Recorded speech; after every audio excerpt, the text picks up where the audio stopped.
I know it's going to be shocking to most of you, but I really love Avatar. I would consider myself sort of a casual superfan in that I don't have every piece of merch and I haven't consumed every piece of content, but I watch the show a lot and it's one of my only personality traits. I'm also pretty good at figuring out which episode it is by looking at a single frame. I'll let all of you try at home. Can you guess which episode this is?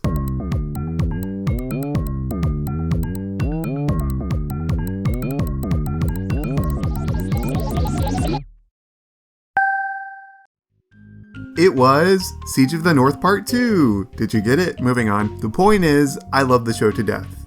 But that also gives me authority to nitpick it as much as I want. So today I'm going to talk about things that bother me.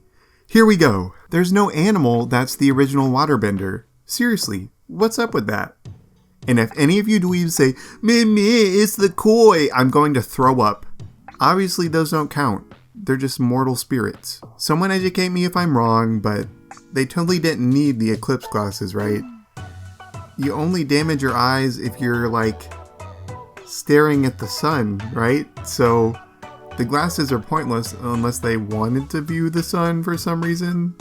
I don't know, I just thought it was silly. KATARA in the book 2 finale covering herself in water. That was super cool in the moment, right? Wrong, it's gone now and didn't mean anything. What was the point, KATARA? I thought the water armor was cool, but I guess you didn't think so. Aang's staff going to the spirit world with him? Also, isn't the staff opened by airbending? How come he could even open it? Why was it with him? Why was it blue? Iroh's explanation on why he was called Dragon of the West. It was a cool scene for sure, but it contradicts Zuko later telling us it's because Iroh conquered the last dragon.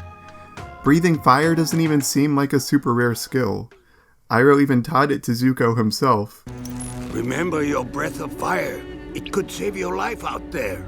Considering power and firebending comes from the breath, perhaps that makes it more impressive that he was able to do it for so long? I don't know, it seemed inefficient compared to normal firebending as well, aside from the surprise element of it. I don't know. The lore drop of the dragon title was cool in season 3, but it made me not like that moment as much. Azula was also shown to be a history nerd, so it feels like she should have known instead of saying she wasn't interested. Did I ever tell you how I got the nickname, the Dragon of the West?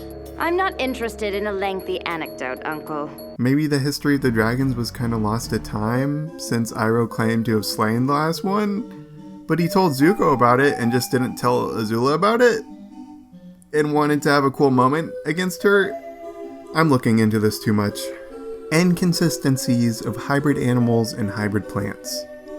So there are times that plants and animals are referred to by single animal or plant names and it doesn't invoke the same confusion that Bosco the bear did. Some examples include mango, papaya, watermelon, cactus, fish, frogs, fireflies, and ants. Now one way this could be explained away is just shortening names for convenience sake. They were shown to call otter penguins penguins, but pygmy pumas and elephant koi are just differently sized normal animals. They really aren't fooling anyone. When KATARA says mango or papaya, was she giving the broad option between every hybrid mango and every hybrid papaya? Are there mango papayas? Papaya mangoes? Tomato carrots are a thing, at least. The tomato carrots from your garden are too hard for my gums. I need something soft and juicy. In Avatar Day, KATARA says, "My scrolls," but Pakku very clearly gave them to Aang. Did Aang end up giving them to KATARA? You know, it was really unclear. The way Appa looks in Appa's last days at points. Right here? Baby boy, baby. Here? I can sympathize with the torturous circus staff. Okay, that might be kind of an exaggeration, but like I understand that maybe they drew him this way to make him more expressive, but to me it makes him look less like an animal, and I kind of hate it. Still a great episode nonetheless. This is more of a general thing that kind of crosses over in Korra as well, but firebending being used as a physical projectile. Sometimes it burns people, sometimes it hits them like a rock. Kind of doesn't make sense, but I do get it in the way that it makes choreography more interesting. On the note of bending criticism, I remember this post I saw years ago. I would credit it if I could find it, but it pointed out how earthbending kind of doesn't make sense. When you bend something upwards, does it not have a gap below it? Unless you bend the entire earth below it, or move something under it to keep it from falling? The logistics hurt if you think about it too much. Also, how does the tunnel to Lake Laogai even work? Chit Sang left without his girl and his best buddy, and then was never seen again. This also is kind of only a problem because of Korra, but Aang says, "I know, I'm even a vegetarian," to Avatar Yang Chen, as if she and the rest of the air nomads are not also vegetarians. Did Aang just force his dietary habits onto his children and retcon his entire culture? From now on, we hunt for our meals. Milo, we're vegetarians. We don't hunt! He was the last airbender, so unless there were some very knowledgeable historians or detailed records of the air nomads, he could tell them whatever he wanted and they would just have to believe him. Chen's footprint. How did it stay there? What? This just doesn't make sense. Elemental eye colors, especially when it comes to Sokka and Katara and the Fire Nation. Like, it's suspension of disbelief, right? Because clearly they have blue eyes and darker skin. I feel like that could have blown their cover several times, but, you know, whatever. Genomite. It feels really out of place to me, and I'm super confused as to why it's actually bendable. Because Boomy says it's rock candy. Genomite is made of rock candy. Delicious. Maybe it's actually naturally occurring edible rock that tastes sweet and grows for some reason? Who's to say? Also, the official spelling bothers me.